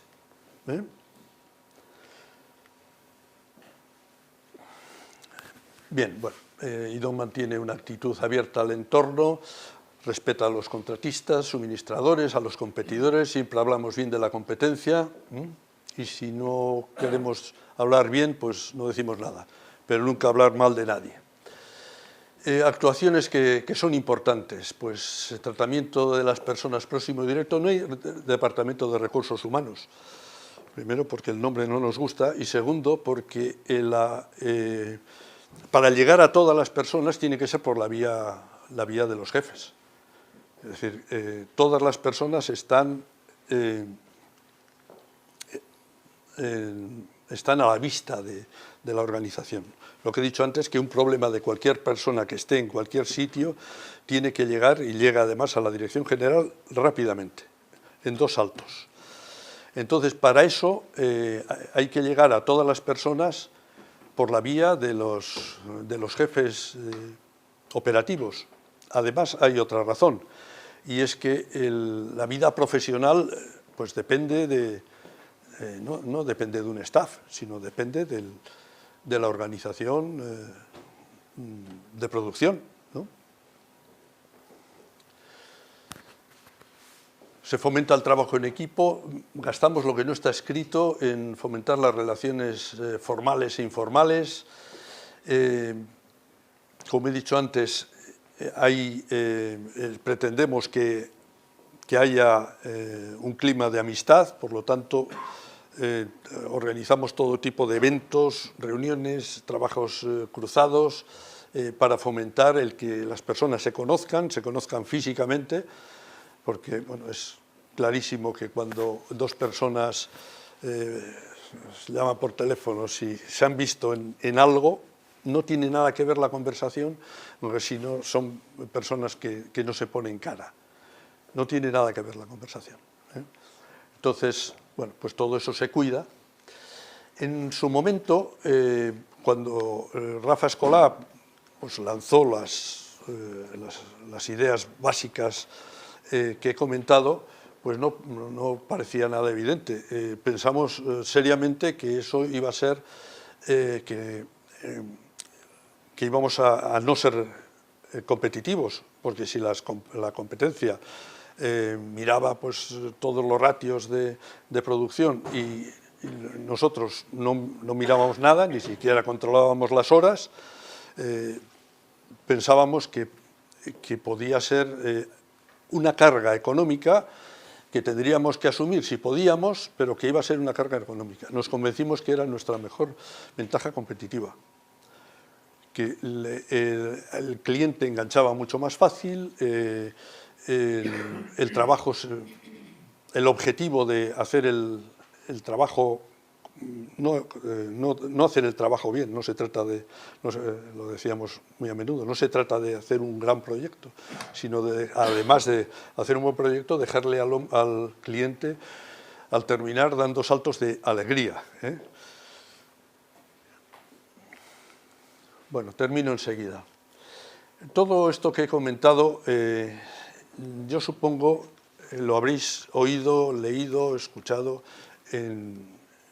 yo diría que en casi todas las compañías, ¿no? Yo no he oído a nadie que diga al cliente hay que tratarle a patadas, o que las personas son lo más importante de la compañía, eso es una moda de ahora. Y disculparme que diga moda, porque yo estoy aburrido de oír enunciados que luego no se corresponden con los hechos. Hasta Iberia decía en su momento que el cliente era lo primero. Y decía también, solo los motores reciben más atención que los clientes. Digo, menos mal, porque si no, no me monto, ¿no? Pues una cosa es lo que se dice y otra es lo que se hace. Esto es de una compañía que, bueno, es muy resumido, tenía un tocho de valores y de normas que había que cumplir, de honradez, de comunicación a todos los empleados, en fin, de todo, y ética en el negocio, en fin, no vamos a leer los ítems, ¿no? Pues esta era Enron, que poco después de haber mandado una carta de esto, lo recordaréis, que era la compañía más pirata de varios años, yo creo, ¿no? No de un año, sino de varios. Entonces, lo importante son los hechos. Y yo solo voy a decir una cosa que he apreciado, que nos enorgullece. Bueno, nosotros tenemos programas de formación y hay uno para los recién entrados, ¿no? Entonces nos reunimos con los recién entrados y antes, los recién entrados quiere decir que llevan entre un mes y menos de un año, 100 titulados o alguno no titulado, casi todos titulados ahora. Y entonces, antes de darles la charla, que se les da una charla sobre valores, sobre modos de comportamiento, en fin, sobre lo que es IDOM, en fin. Les suelo poner un papelito encima de la mesa para que escriban individualmente 2 o 3 o 4 conceptos que ellos hayan apreciado en el tiempo que llevan en IDOM, que les invitaría a permanecer en IDOM eternamente. Lo que sea. Oye, pagan un pastón que, bueno, que eso no escribe nadie, eso no escribe nadie. Y en otro papelito, pues ponerme las 3 o 4 las cosas que hayáis percibido, no que hayáis leído ni os hayan contado, lo que habéis percibido que os invitaría a salir corriendo de aquí sin mirar para atrás y ir a otra compañía. Bueno, en lo segundo suele costar, no sé si porque piensan, bueno, igual se enteran por la letra quién ha sido el que ha escrito esto, es todo anónimo, ¿no? Pero suelen escribir algo de que pues, se trabaja mucho, no se pagan las horas extras, bueno, algunas, la conciliación familiar, y no, le miro, pero si este está en el botellón, que dice este de la familia, 22 años, bueno, pues son temas que salen, bueno, más o menos, y salen poquitos. Sin embargo, en los valores no los teníamos escritos, porque Rafa Escolar eran las manías originalmente de Rafa Escolar. La primera vez que los escribimos, pues utilizamos los papelitos que nos habían escrito los recién entrados, que decían, en lo primero, lo que más valoraban era el ambiente de trabajo. Y yo decía, hombre, a ver, el proyecto o algo así, no, el ambiente de trabajo. Y además es lógico. Tú cuando entras en una compañía, pues cómo te tratan y cómo te encuentras allí. El segundo era lo que se aprendía, el proyecto, el tema profesional. Y luego ya había derivadas, la confianza, el organigrama plano, enseguida entras en materia, en fin, había una batería de cosas. Y dije, pues mira, aquí están los valores de IDOM. Y insisto, era lo que los jóvenes habían percibido. Y eso me dejó ampliamente satisfecho, porque no estábamos hablando en vacío, no eran discursos, sino era lo que percibían cuando entraban por la puerta y eso es lo que viene. Y hoy pasa igual. Hoy tenemos 3.700 personas y es igual. Y seguiremos creciendo, y por una razón muy clara, porque no queremos que para que alguien se desarrolle profesionalmente esté esperando a que se muera el jefe. Cuando alguien vale para algo, se le pone en una línea, si no existe, ideas, hay muchas, quiero decir, necesidades, todas, hay más que personas casi, ¿no? Sin exagerar. pero se le busca una línea de desarrollo al margen del jefe que tenía. Se le da libertad y a correr. Por ejemplo, Sabin lo sabe muy bien. No tuviste que esperar a que nadie muriese, ¿no? Por si alguien no sabe, Sabin empezó, no sé si empezaste, no sé, fue tu primer trabajo, pero vamos, empezó su desarrollo profesional en IDOM. Muy bien, pues nada, muchas gracias y...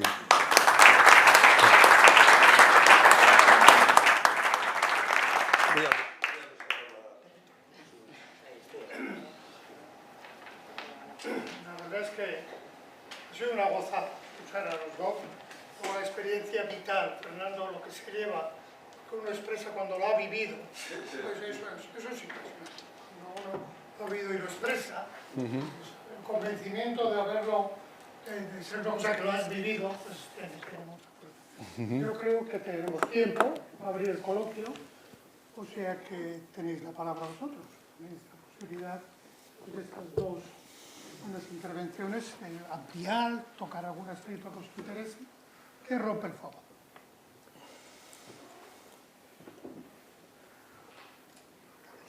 Adelante, Carlos. En el año 1960, General Electric era la compañía en Estados Unidos número 1, yo creo mundial, probablemente, múltiples actividades industriales. Y el presidente, a quien yo conocí, por cierto, de un acto que tuvimos, puso como emblema de la política de la compañía: el cliente es el centro de toda la actividad empresarial. Vosotros tenéis prácticamente empresarial. Es decir, que tiene que involucrarse desde el propio presidente. Si no, bueno, en el mundo occidental, sobre todo en Europa, ha sido cuestión de la dirección comercial. Ha sido un fracaso, naturalmente. Por eso me alegro mucho. La frase casi coincide con la de Frank, que no me acuerdo del apellido. Se llamaba Frank, pero no me acuerdo del apellido de aquel caballero en aquel momento. Sí. Lo que he comentado antes de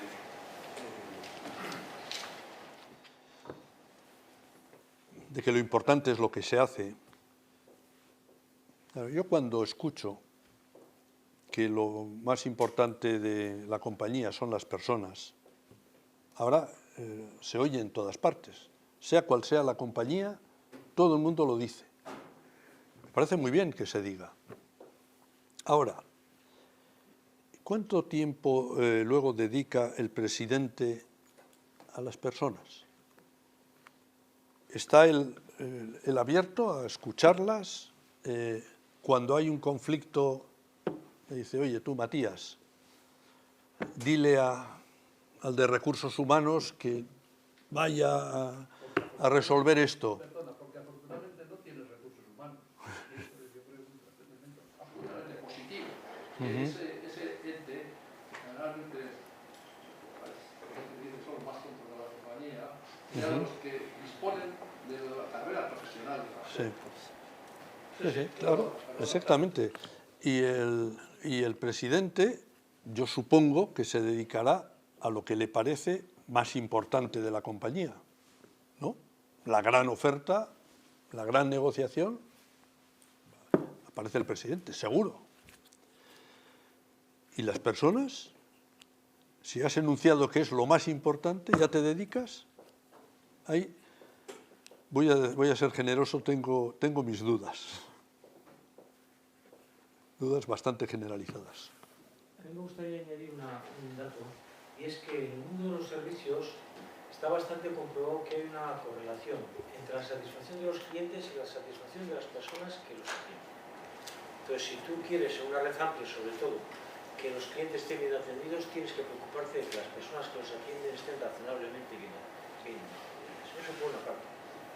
En segundo lugar, ya más específicamente en el mundo bancario, también se ha conceptualizado y se ha comprobado que la persona que atiende al cliente es parte del producto.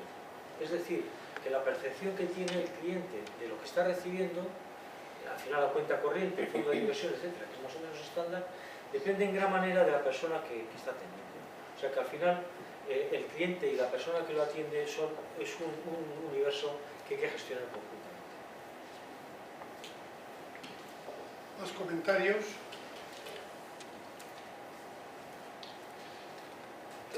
¿Cuál es una pregunta más que comentario? Digamos, yo creo que más o menos lo que la primera exposición visible está un poco basada en el sistema corporativo vasco, ¿no? Que es un instrumento exitoso a nivel mundial. También he visto que, he comprobado, que hay faltan dos aspectos que no sé si estarán, igual están metidos en el tema de que tiene ciertas puntualizaciones de los beneficios fiscales que han tenido las cooperativas en este territorio y también el motivado del apoyo incondicional que ha proporcionado el gobierno vasco, ¿no? Y que ha facilitado. No veo esos dos aspectos un poco por ahí.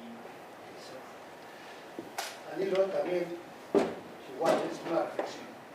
Igual yo que los dos sistemas tienen muchos nexos en común, aunque existe uno que fundamentalmente yo igual no lo he visto en la primera exposición, que es el tema del cliente.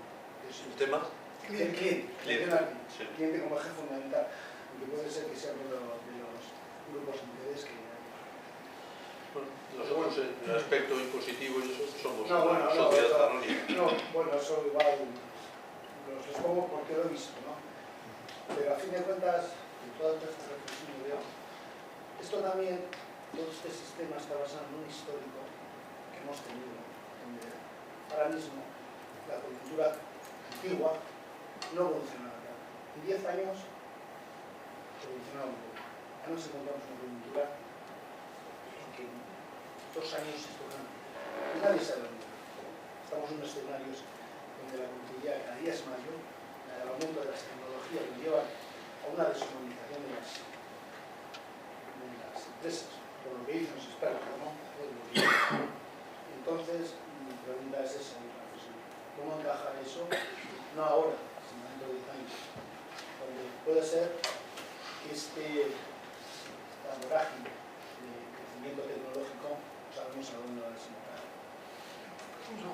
La parte más concreta es la parte más lo que se refiere a la referencia de las cooperativas, ¿no? Bueno, a ver, quizás no quedó suficientemente claro que, aunque yo he puesto muchos ejemplos del funcionamiento de las cooperativas, porque es lo que conozco, realmente todo el planteamiento es para sociedades convencionales, para sociedades no cooperativas.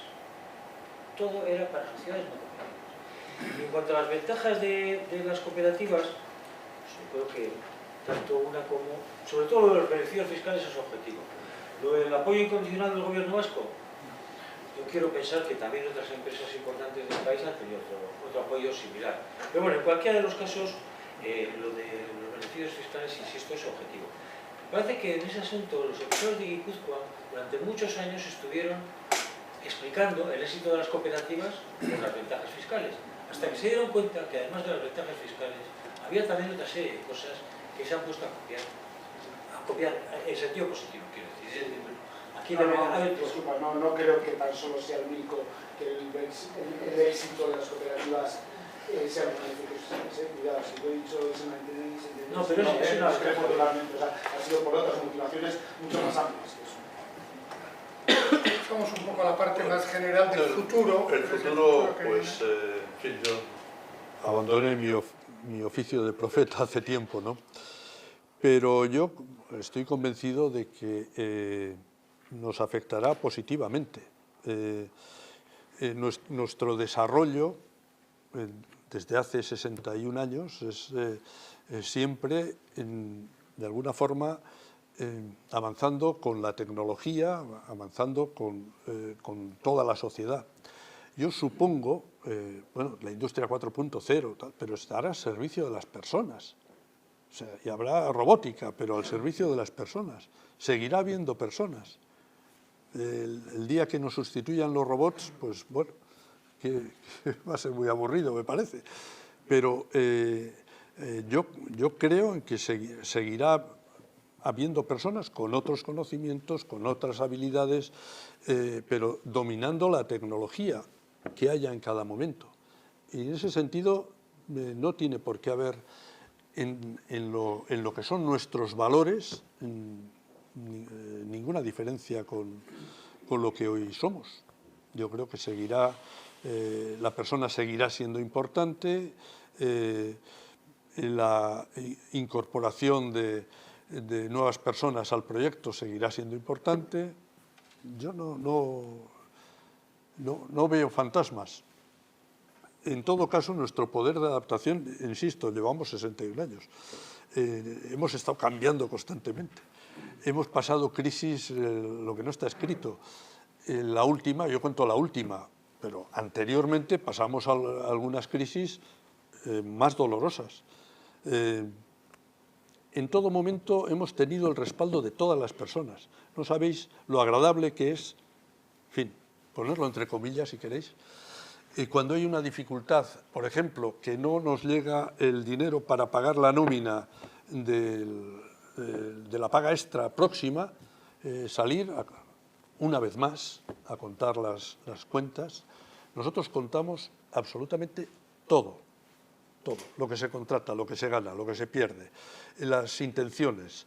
Vamos a abrir esta oficina. ¿Por qué mantenéis esta oficina si no está siendo rentable? Porque nos interesan los contactos, por tal y por cual. Contestamos absolutamente a todo y además promovemos el contar, no solo las cuentas, que son un coñazo y además las entienden muy poquitos, es la realidad, pero todo lo demás lo contamos todos los años, en todas las oficinas, a todas las personas.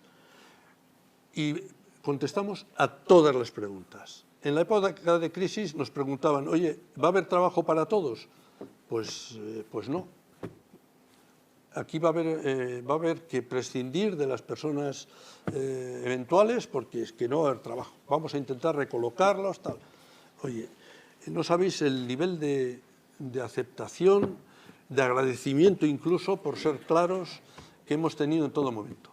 Cuando en algún momento anterior, hace tiempo que comentaba que no íbamos a pagar una extra, no sabéis la tranquilidad que da ver que todas las personas primero creen a pies juntillas todo lo que les dices, todo, porque es la pura verdad de siempre. No cuando estás en apuros, sino cuando ganamos un pastón, pues explica y vamos a repartir esto y lo vamos a repartir este año. Y el que viene, como no está muy claro, vamos a ser más moderados con la subida de retribuciones y si va bien, pues ya lo repartiremos a fin de año. Y que te crean todos y que reaccionen pues con normalidad y decir, bueno, pues oye, vosotros sabéis, eso es una maravilla. Eso es uno de los frutos de todo lo que he contado. De todo lo que he contado. Y hoy, 3.600 personas, seguimos igual. Y tenía muchas dudas del extranjero, ¿no? Porque decía, bueno, esto que nos está funcionando aquí, en Euskadi, luego en España, en el resto, en Portugal, pero si vamos a Arabia, Estados Unidos, Inglaterra, Colombia, México, ya entenderán todo esto, estos valores, pues claro que entienden. Si al final son un cliente en México o en Arabia Saudí, ¿qué quiere? Pues solo poner el ejemplo del médico. ¿Tú qué quieres cuando vas al médico? Un buen profesional, que sepa lo que tiene entre manos, que sea próximo, que te lo explique claro, que si tienes un problema posterior, oye, le puedas llamar y decir, oye, que me duele no sé qué, no, es que eso es normal, no te preocupes, ven por aquí. Bueno, pues en nuestro servicio pues es igual. Si tú estás próximo al cliente, ganas su confianza, cuando tiene un problema estás allí, se lo resuelves. Pues lo mismo en la India que en la China, y internamente lo mismo. Los valores. Ahora, fundamental entrar con jóvenes que se vayan haciendo, Si incorporas, obviamente, a veces hay necesidades de profesionales más formados, bueno, y se incorporan puntualmente. Pero la base, los jóvenes, los buenos jóvenes que salen aquí, en este caso de la Escuela de Ingenieros, que tienen ganas, una buena base, idiomas y ganas de comerse el mundo, adelante. Y con eso se construye. Economistas también, ¿no? También. Señora, discúlpame. No, que va, te lo agradezco, mira. Inicialmente, cuando he dicho lo de Rafa Escolar, solo es un minuto, no os alarméis. Solo existía una profesión en IDOM, era ingeniero industrial de la Escuela de Bilbao. Punto. No había más. Bueno, entró un economista para llevar las cuentas, Eduardo Rubio. Ahora, sí, claro. Se jubiló en IDOM y todo. Pero ahora, pues no sé, bueno, ahora con lo de Bolonia tendremos ya 150 profesiones, pero vamos, hace unos pocos años, entre economistas, aparejadores, ITOPs, ingenieros de caminos, arquitectos, tal, pues llegábamos a unas 60 profesiones. Incluso tenemos algún periodista. Pero solo para, en fin, las relaciones y todo.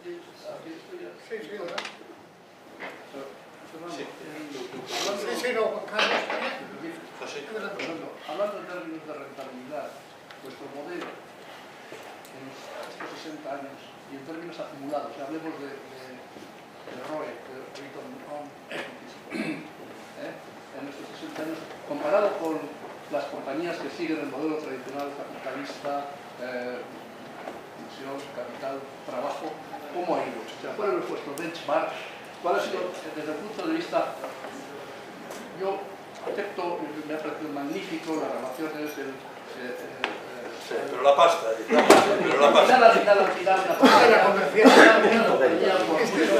Bueno, pues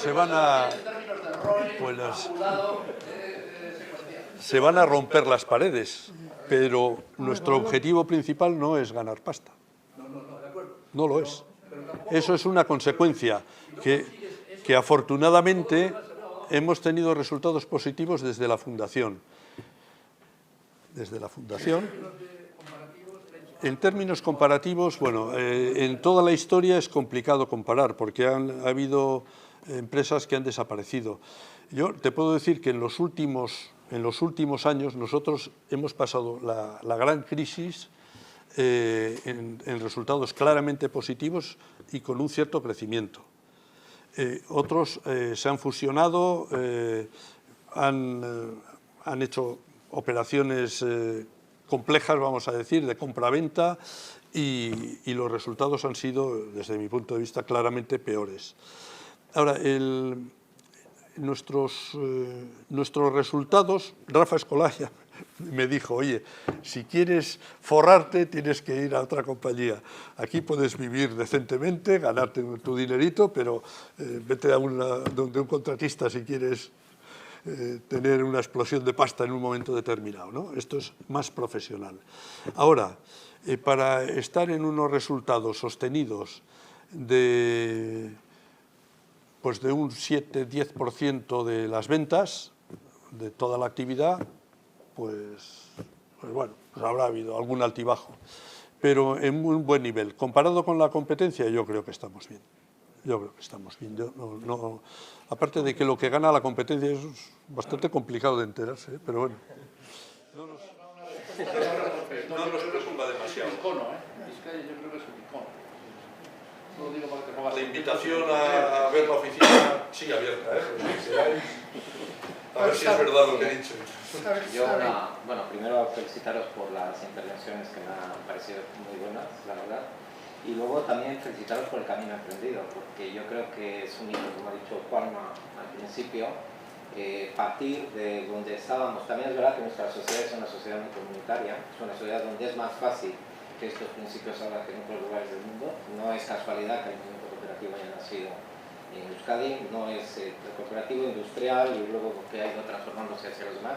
No es normal que seamos el país de Europa con mayor nivel de sociedades anónimas laborales y tampoco que tengamos el mayor nivel de participación en capital de todo el Estado, ¿no? Es porque hay un reto comunitario. Yo creo, a la pregunta que hacías, mirando, yo creo que el problema es, y yo creo que la esencia que ha puesto en la proposición de ley aceptada, es que las empresas son comunidades de personas. Al final es el lugar en donde nos juntamos las personas para generar valor para la sociedad. Y ese elemento, el elemento clave siempre va a seguir siendo la persona. Nos adaptaremos a las tecnologías. También cuando llegó la gran competencia, cuando se habló de la globalización, se iba a acabar el mundo cooperativo, no había forma de competir, no había forma que empresas como EDOM pudiesen acceder a mercados internacionales. criticada también por competidores, como decíamos, pues diciendo ese modelo no permite la internacionalización. Es un modelo que ha demostrado que permite la internacionalización. Y a mí una de las cosas que a mí más me ha gustado, Juanma, de que cuando se va en una proposición de ley, casi siempre en un momento se va con una receta única. Y no hay recetas únicas en este caso. Estamos hablando de un mundo muy distinto. Yo creo que lo habéis dejado muy bien en el sentido de que cada empresa, en base a su historia, las personas que están dentro, no todo el mundo quiere participar de la misma manera, no todo el mundo se quiere desarrollar, no todo el mundo asume la responsabilidad. Entonces yo creo que ese sentido de decir, vamos a hacer comunidades de personas en nuestro entorno, lo habéis plasmado francamente bien. Ahora, mi pregunta es, en caso de eso, ¿cómo hacemos, como dicen los venezolanos, para pasear la plática? Para que realmente esto se implante de verdad en la mayor parte de las empresas de nuestro país.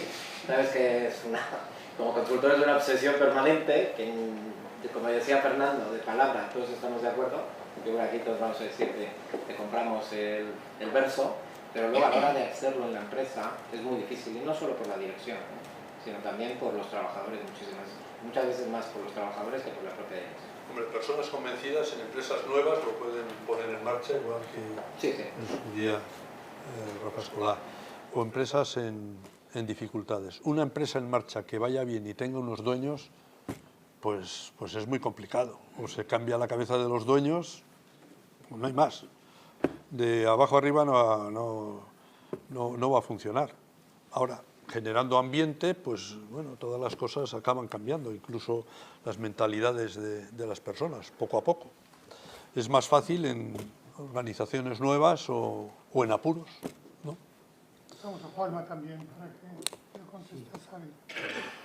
Vamos a ver, en la proposición no de ley, después de la explicación del modelo, hay una serie de políticas públicas en las que el Parlamento insta al Gobierno. Entonces, esas políticas públicas tienden a favorecer el que se tomen medidas en la línea de la participación. Voy a poner solamente un ejemplo. Desde el punto de vista fiscal, vamos a intentar de que la aportación de los trabajadores al capital de la empresa tenga la misma consideración que la aportación al plan de pensiones. Pero bueno, hay bastantes medidas que efectivamente pueden facilitar, animar. Algunas de ellas están inspiradas en la experiencia inglesa, con multas, que tú seguramente la conocerás muy bien. Y después, bueno, pues nosotros nos hemos dado 10 años. Nos hemos dado 10 años para hacer de misioneros, y ya que me preguntas tú, te voy a decir que nuestra confianza es que en parte los consultores entiendan esto y vayan poco a poco aplicándolo, como muy bien has dicho, en cada empresa de acuerdo con su situación. No aplicando el traje común para todos, sino conociendo la filosofía y conociendo un poco las orientaciones, cada consultor que se gana la confianza de las empresas correspondientes, pues seáis capaces de ir ayudando en esta dirección. Yo creo que vamos a ir terminando. Yo un poco, cuando Xavi te ha hecho esa pregunta, a mí me venía también a la cabeza eso, es decir, se aprobó la proposición no de ley y ¿ahora qué? Entonces, esa es un poco la cuestión. Yo lo que sí creo desde la universidad, en la parte que nos toca, ¿no? Nosotros, este enfoque de las personas y este enfoque de los valores en esta casa es distintivo y lo vamos a seguir potenciando con muchísima fuerza porque es lo que demandan las organizaciones. La universidad, en definitiva, tiene un centro de formación y es un centro también de divulgación de ideas. Nosotros vamos a trabajar en Deusto Business School para que estas ideas que hemos visto una realidad, en unos proyectos, tengan una continuidad y la gente que se forme aquí vaya imbuido de estos valores. Yo creo firmemente también, de todos los años de experiencia, que en el País Vasco hay una oportunidad. O sea, yo creo que el tejido empresarial vasco está, no digo sí, es una buena botón de muestra de avances reales, porque yo conozco empresarios vascos que están muy imbuidos de este país, que están muy imbuidos. Lo que pasa es que quizás falta bajar a la piscina y en un momento real ponerlo en marcha. Pero si por un lado tenemos un marco, tenemos unas universidades que empujan y tenemos unos empresarios con voluntad de diferenciarse, pues a ver si en estos 10 años podemos avanzar en ello. Yo me alegro muchísimo, como presidente de Deusto Business School, de haber tenido este motivo de comentar y de aprender. Las puertas de esta casa están abiertas el modelo se va a desarrollar en el futuro y tendremos ocasión de seguir hablando. Muchas gracias a los dos.